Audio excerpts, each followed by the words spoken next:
स्वागत है आप सभी लोगों का मेरे चैनल साइंस टू टेक्नोलॉजी में। मैं अनुपम विपुल आप सभी लोगों का स्वागत करता हूं आज के शो कैमरा ट्यूसडे में। आज हम लोग बात करेंगे डिजिटल इमेजिंग टेक्नीशियन के बारे में यानी कि डीआईटी। ये लोग सिनेमा में काम करते हैं तो इनको समझने की कोशिश करते हैं। तो सबसे पहले समझिए डीआईटी कहाँ से आ गया?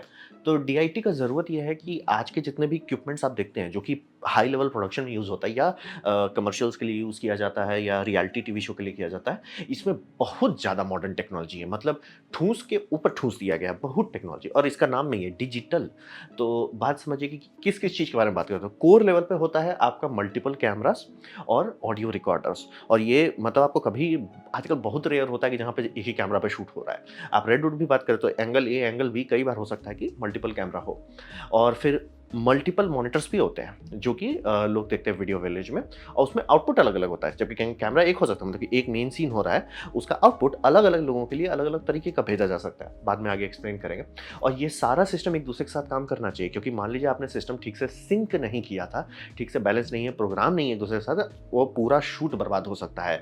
तो किसी की तो ये ज़िम्मेदारी बनेगी ना कि भैया ये काम मेरा है, मैं इसे सँभालता हूँ। तो वही समझिए और डीआईटी का मेन काम वही होता है कि जितना भी टेक है, जितना भी हुला-लला हो रहा है, वो सारा किसके भरोसे हो रहा है? वो हो रहा है डीआईटी के भरोसे। डीआईटी का काम है भैया ये हम सँभाल लेंगे। तुम्हारा ऑडियो वीडियो सिंक होगा, ये हम सँभाल लेंगे। तुम्हारा काम इधर से उधर हो जाएगा, फाइल्स एडिटर्स के पास पहुँच जाएगा, ये हम सँभाल लेंगे। डीआईटी का काम होता है ये जो टेक्नो सेक्टर चल रहा है मतलब आर्टिस्ट वाले को आप हटाओ, यहाँ पे आप टेक पे आओ। टेक का काम डीआईटी संभालता है यानी कि प्रोड्यूसर, डायरेक्टर किस पे भरोसा करते हैं कि सारे डिजिटल इक्विपमेंट्स, सारा भी जो कॉन्फ़िगरेशंस है, फाइल्स है, जो भी है, ये किसके भरोसे वो छोड़ते हैं? वो छोड़ते हैं डीआईटी के भरोसे पे। अब डीआईटी जैसे मान लीजिए छोटा प्रोडक्शन है तो एक डीआईटी बहुत काम कर सकता है। बहुत बड़ा प्रोडक्शन चल रहा है जैसे अवतार-वतार का चल रहा है, हो सकता है डीआईटी के अंदर 25-26 लोग हों।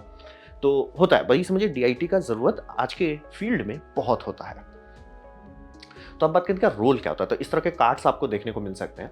तो इनका वही समझिए कि टूल्स कौन चला रहा है, यही चलाते हैं। इसमें कि जैसे सबसे इम्पोर्टेंट हो जाता है कि टाइम कोड और जेन लॉक का अगर काम हो रहा है, तो कौन इक्विपमेंट यूज़ कर रहे हैं। जैसे कि टाइम कोड सिर्फ टाइम कोड नहीं होता है, किस तरीके से आप उसे डिलीवर कर रहे हैं, आपका कैमरा कैसे उसे रिसीव कर रहा है, कैसे उसे इनकोड कर रहा है। जैसे कि मान लीजिए बहुत सस्ता आप कैमरा यूज़ कर रहे हैं, जैसे मान लीजिए डीएसएलआर ही आप यूज़ कर रहे हो या मिररलेस यूज़ कर रहे हो, तो कई बार उसमें अगर टाइम कोड ठूँसना होता है, तो आपको ये करना होगा कि ऑडियो चैनल में डालना होगा। तो ये सब मैनेज कौन करेगा? इसे आपको टेस्ट कौन करेगा कि भैया मैं कर रहा हूँ, ऑडियो कोड जा रहा है, क्या वो सिंक हो रहा है? ये सारा काम किसके भरोसे होगा? ये डीआईटी के भरोसे होगा। जेनलॉक जो कि हाई लेवल प्रोफेशनल में यूज़ किया जाता है। जैसे कि मान लीजिए अगर आप F-16 में जो कि टॉप गन में यूज़ कर रहे हैं, कई सारे कैमरे हैं।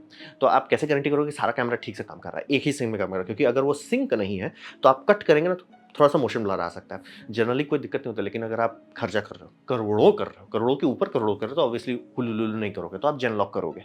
तो जेनलॉक एक अलग इकोसिस्टम होता है। तो ये सारे का काम इन्हीं को डीआईटी को सँभालना होता है। फिर आपका वीडियो ट्रांसमिशन जो कि चाहे वायर्ड हो सकता है या वायरलेस हो सकता है। जैसे कि आप समझ लीजिए कि एसटीआई के थ्रू जनरली वायर्ड किया जाता है, वायरलेस के और ईथरनेट भी कभी-कभी यूज़ होता है, हर बार नहीं होता है, लेकिन किया जा सकता है। आजकल कुछ कैमरे में ये ऑप्शन है और वायरलेस उनका अलग इकोसिस्टम है कि भैया ऐसे करके हम ट्रांसमिट करेंगे। तो ये सारा कौन देखेगा? ये डीआईटी देखेगा। फिर समझिए selection of log for people यानी कि लुक अप टेबल जो होता है, लॉग में आप कैमरा में क्यों शूट करते हैं? क्योंकि कैमरा का सेंसर बम बम, सेंसर के बाद जो फाइल बनता है वो बम बम नहीं होता है। तो उसको कैसे बम बम बनाएँ? तो लीनियर के जगह पे लॉग इस्तेमाल किया जाता है ताकि डेटा अच्छे से ठूँस सके। मतलब कि बहुत बड़ा डेटा आ रहा है उसे छोटे मतलब समझिए 24 बिट अगर रिकॉर्डिंग हो रही है या 16 बिट रिकॉर्डिंग हो रही है, तो सब थोड़ा ज़्यादा ही हो गया। स्टिल्स में ही उतना ज़्यादा जाता है। लेकिन मान लीजिए कि आप अ, 16 बिट की रिकॉर्डिंग मारना चाह रहे हैं और आपका फाइल स्टोरेज बोल रहा है भैया हम 10 बिट से ऊपर नहीं जाएँगे, तो 16 को ऐसे आप लॉगरिथमिकली छेड़ सकते हो कि वो अट जाए। ये सब काम कौन करेगा? ये सब काम डीआईटी करेंगे और डीआईटी का काम होगा कि क्योंकि अगर लॉग आउटपुट हम आपको दिखा दिए बहुत भद्दा दिखेगा, एकदम भद्दा, अथाह भद्दा दिखता है वो। क्योंकि वो बना नहीं है as a final delivery file, वो सिर्फ़ समझिए कैमरा का आप लिमिटेशन को बायपास कर रहे हो। उसके ऊपर आप लट करोगे, कलर करेक्शन करोगे तब जाके वो अच्छा दिखेगा। लेकिन बात है जो लोग वीडियो विलेज में हैं या जिनका काम है फ़ोकस पुल करना, जिनका काम है कंपोज़िशन टेस्ट करना या लाइटिंग चेक करना, वो सब उस आउटपुट को देखेंगे, नहीं काम कर पाएँगे। तो ये डीआईटी का काम हो जाता है कि भैया हम आपको उसके ऊपर लट लगा के दे देंगे और जैसे मतलब आप जो स्क्रीन्स देख रहे हैं, वो सब स्क्रीन में रॉ नहीं दिखाया जा रहा है। मतलब रॉ कैप्चर हो रहा है लेकिन दिखाया नहीं जा रहा है, दिखाया जा रहा है लट लगा के। वो लट इसलिए ताकि प्रोड्यूसर हो, डायरेक्टर्स हो या एक्टर्स एक्ट्रेसेस हो, जो भी देखना चाहते हैं उनको समझ में आ जाए कि भैया दिखे क्या, भद्दा सा ना दिखे। तो वही समझिए कि ये भी हो सकता है कि एक होगा टेक्नीशियन जिसका काम है कैमरा के लिए, तो उसके लिए एकदम लॉग भेजना, शुद्ध लॉग, ताकि वो उसको कैमरा पता है तो वो सँभाल लेगा। फिर एक प्रोड्यूसर का होगा कि भैया इसको एकदम मतलब जैसा क्लोज़ टू रियल मतलब वो चाहते हैं वैसा कर देंगे। फिर एक वीडियो एडिटर को थोड़ा अलग म्यूटेड कलर में भेजेंगे कि वो समझ पाएगी मैं कितना कलर बढ़ा सकूँगा, कितना नहीं बढ़ा सकूँगा, कौन सीन पे रीशूट करना है, कौन पे नहीं करना है, या बोल देगा अरे सर ये आपका लाल लाइटिंग बहुत ज़्यादा आ रहा है, खराब कर देगा सीन। तो सबका काम डीआईटी करेगा। फिर ये समझिए कि कोडेक्स और बिटरेट, बोला किसी को तो ये सब बैठ के करना होगा ना कि भैया ये सारा चीज़ एक पाइपलाइन पे चल रहा है। क्योंकि आप समझ रहे हैं कि camera A, camera B, camera C, camera D करना तो बहुत आसान होता है, लेकिन वो सारे का फाइल अगर ठीक से नहीं मैच कर रहा है, आपका वीडियो एडिटर बोले काम करो सर, क्रैश कर जाओ। तो ये समझना बहुत ज़रूरी है। कोडेक्स, बिटरेट और प्रॉक्सी क्रिएशन, जैसे कि कई बार वीडियो 2 कैटेगरी में बनाई जाती है, यानी कि जो मेन फाइल होता है रॉ दादाजी फाइल, दूसरा प्रॉक्सी फाइल। अब बहुत सारे सोनी कैमरा में देखिए उसमें प्रॉक्सी फाइल बनाने का सेटिंग है। तो होता ये है ना कि जितने भी रॉ फाइल्स हैं वो बहुत भारी रहते हैं, कोई कंप्यूटर से एडिट नहीं कर सकता। तो प्रॉक्सी फाइल दे दिया जाता है कि आप लैपटॉप में ही पिक्चर एडिट कर लो। जब आप एडिट कर लेते हो तो वो दोनों एक दूसरे से फाइल स्वैप कर देते हैं कि जो आपका प्रॉक्सी फाइल था वो गायब कर दिया जाता है, फिर उसकी जगह पे मेन रॉ फाइल डाला जाता है, फिर इसे बेक किया जाता है, रेंडर किया जाता है। तो इसीलिए वो लोग बहुत लो पावर कंप्यूटर पे भी एडिटिंग कर सकते हैं, और जब फाइनल रेंडरिंग होगा तो वो भेज दिया जाता है कि भैया बम बम कंप्यूटर में उसे आराम से रेंडर करेंगे। तो ये सब कौन संभाला? ये स्पीलबर्ग या ये एक्टर उक्टर नहीं संभालेंगे ना, ये काम डीआईटी का हो जाता है कि भैया मैं ऐसा पाइपलाइन चला रहा हूँ। और इसीलिए बोल रहे हैं कि बड़े-बड़े प्रोडक्शन में जहाँ खूब सारा टेक्नोलॉजी यूज़ हो रहा है, आराम से उनके अंदर एक पूरी टीम हो सकती है। तो डायरेक्टर या प्रोड्यूसर डीआईटी से बात करेगा, डीआईटी अंदर में सब संभालेगा खुद से छोटे केस में, बड़े केस में उनके अंदर होगा कि भैया डेटा संभालने के लिए एक है, पाइपलाइन संभालने के लिए एक है, इलेक्ट्रिकल संभालने के लिए कोई है। तो ये सारा काम रोल्स डीआईटी कैटेगरी के अंदर आता है। अब बात करते हैं इनका पाइपलाइन। सबसे इंपॉर्टेंट बात होता है पाइपलाइन, क्योंकि बोला लॉग जो है, लॉग अकेले ही बहुत थक जाता है, इसीलिए आप हर जगह कई सारे मॉनिटर देखते होंगे। हर मॉनिटर किसी एक के लिए बना हुआ है। कई बार ऐसा भी हो सकता है आजकल के प्रोडक्शन में कि एक में लाइव ग्रीन स्क्रीन हटाया जा रहा है, उसकी जगह पे एक रफ रेंडर डाल दिया जा रहा है, और वो इसलिए किया जाता है ताकि कंपोजिशन ठीक बैठ रहा है कि नहीं। अगर आप मतलब कैमरामैन को बोल दो भैया ये हरा देखो, अब भैया उसको कैसे पता चलेगा कि फ्रेमिंग हो रही है कि नहीं हो रही सही से। अवतार इकलौता पिक्चर नहीं था जिसमें ये किया जाता, बहुत सारे और आजकल बहुत कॉमनली होने लगा, क्योंकि गेम इंजन इतने पावरफुल हो गए हैं कि वो एक अच्छा खासा सेटअप दे देते हैं कि मेरा मतलब जैसे आप बॉक्सिंग रिंग है तो ये बॉक्सिंग रिंग का तार कहाँ आ रहा है वो तो दिख जाएगा ना कम से कम। तो वो सब जाता है एक आर्टिस्ट के पास जाएगा, फिर होगा कलरिस्ट के पास, उसके पास अलग जाएगा, कैमरामैन के पास अलग जाएगा। तो ये सारा काम वो करते हैं।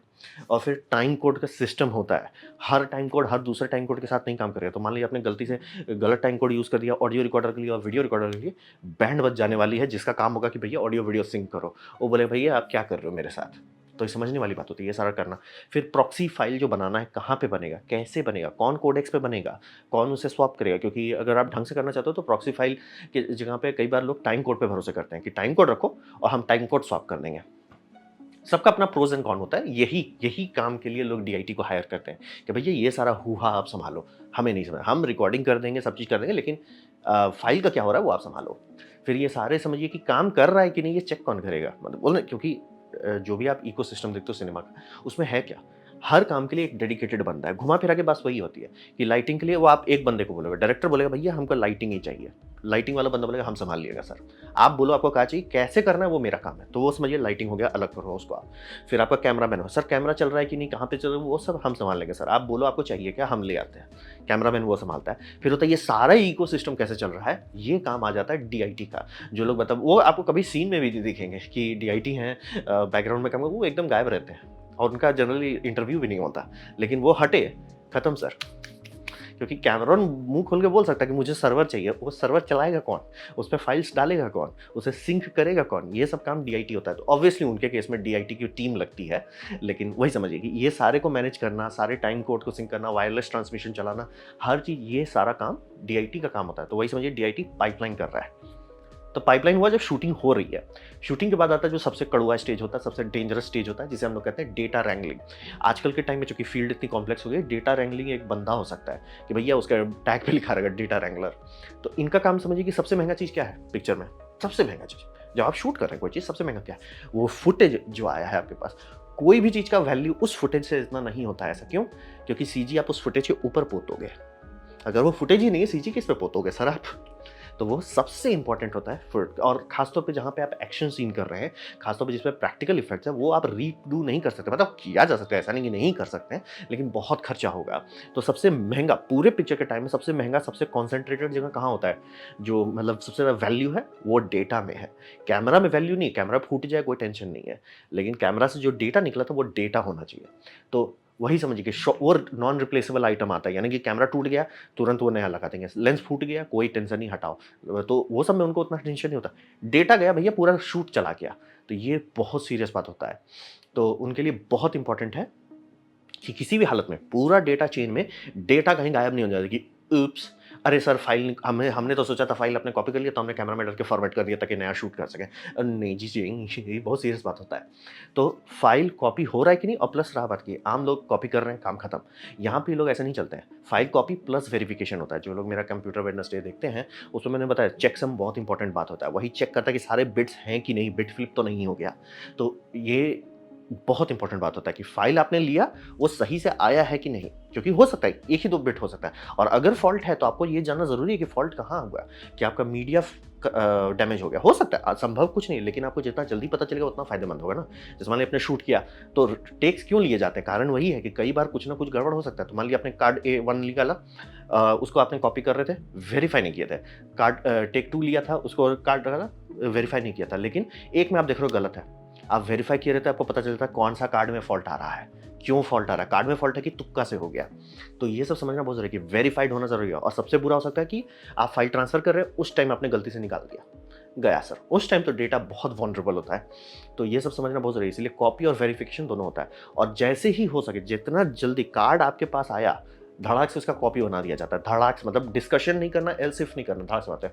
और कई कई केसेस में इस तरह के रेड अरेज होते हैं कि रेड अरे में फाइल डंप किया जाता है कि उसमें उप्स नहीं हो जाए कि अरे सर मैंने फाइल निकाला था, हार्ड ड्राइव में डाला था, हार्ड ड्राइव गिर गई तो टूट गया, तो वो वैसे काम नहीं चलेगा सर। तो वही समझिए तुरंत रेड अरे में डाला जाता है। छोटे छोटे सर्वर होते हैं इनके लिए, आज तक तो आजकल ये सॉलिड स्टेट वाले आने लगे हैं, क्योंकि अब मतलब स्पीड भी बहुत देता है ना, वो सॉलिड स्टेट सब में कर देते हैं। और उसके बाद कार्ड को रीफॉर्मेट किया जाता है, और रीफॉर्मेट करने से पहले पता होना चाहिए कि कार्ड ढंग से बैकअप कर लिया गया है, कार्ड का जितना वेरिफिकेशन है वो 2 जगह पे हो चुका है कि भैया कार्ड में जितना डेटा था हमने निकाला, हमने उसे 2 जगह पे रखा, दोनों जगह चेक कर लिया कि सही सलामत फाइल है, तभी कार्ड को डिलीट किया जाएगा, ऐसे नहीं डिलीट किया जाएगा। फिर आप ये समझिए, ये सब करने के लिए आप सोचिए बहुत फजीयत वाला हो जाता है, खासतौर पे कि एक ही फाइल को 2 जगह कॉपी करना है। तो ये सब करने के लिए कस्टम सॉफ्टवेयर्स भी आते हैं, बहुत महंगे-महंगे होते हैं, क्योंकि आम पब्लिक के लिए बना भी नहीं है। और जो लोग इतने महंगे-महंगे चीज़ के साथ काम कर रहे हैं, उनके लिए $1000-2000 का सॉफ्टवेयर पैक ध्यान नहीं देंगे। तो वो आता है, मतलब आप मैनुअली कर सकते हो, ऐसा नहीं है कि नहीं कर सकते, और लोग करते हैं जिनका मतलब प्रोडक्शन छोटा है या गाड़ी अभी खुली है, वो लोग करते ही हैं, लैपटॉप सब में लेके करते हैं। लेकिन ये समझना बहुत ज़रूरी है, ये ऐसा स्टेज है जो ऊप्स नहीं बर्दाश्त करता। लाइटिंग खराब हो गया, कुछ आप हाय-तौबा कर लोगे। आपका कैमरा थोड़ा-सा आउट ऑफ फोकस चला, कुछ आप हाय-तौबा कर लोगे, और रहा बात जनरली ये सब इसे मल्टीपल शूट्स रहता है। लेकिन डेटा चला गया, गया सर, खत्म सर, खत्म, खत्म। और ये इस फील्ड इतना सीरियस है, जितने भी लोग इस फील्ड में काम करते हैं, कहते हैं कि अगर गलती हो गई तो दोबारा हायर नहीं किया जाता है, कि मतलब नहीं सर आपने तो डेटा लॉस कर दिया था। तो वो समझना बहुत, इसीलिए देखिए सब कार्ड पे देखिए क्या A B C लिखा हुआ है, और जनरली सब चीज़ पे नंबरिंग टेप्स लेके करते हैं। मैंने नीचे प्रोफेशनल लोगों का दिखा दिया है जो लोग, ऐसी बात नहीं है, मैं एक क्लियर कर देना चाहता हूँ कि आज तक कभी किसी का डेटा नहीं लॉस हुआ है, ये होगा ही आज नहीं तो कल। बस चांसेस ये होना चाहिए कि वो फिजिकल फेलियर था, कि कैमरा उप्स कर गया या मेमोरी कार्ड में उप्स हो गया। ये नहीं होना चाहिए कि आपने कुछ गलती की थी, कि अरे मैंने जो कार्ड में फाइल था उसे ये कर दिया, फॉर्मेट कर दिया, वो नहीं होना चाहिए। तो ये सब का भी जिम्मेदारी DIT के अंदर आता है। आराम से आज के टाइम में, चूंकि ये इतना फजीयत हो गया, बोल रहे हैं इतने सारे मैगजीन, आम आदमी समझ भी नहीं पाएगा कि क्या है, कैसे करते हैं। बहुत सारे केस में वो टेप लगा के घूमते रहते हैं कि इस पर टेप लगा हुआ नीला कलर का, नीला या हरा मान लिया कि रेडी है, तो हरा कलर का टेप है, ले गए लगा दिए, टेप निकाले, जब उसको प्रोसेस करना है उस पर रेड टेप लगा दिया। गलती से भी ये कार्ड कोई नहीं छुएगा, गलती से नहीं। फिर ये DIT के पास जाता है, DIT रेड टेप निकालता है, हटा के लगा सारा चीज़ कर लेता है। उसके बाद उस पर रेड टेप हटाया जाता है, फिर उस पर ग्रीन लगाया जाता है कि अब रेडी टू यूज़ है।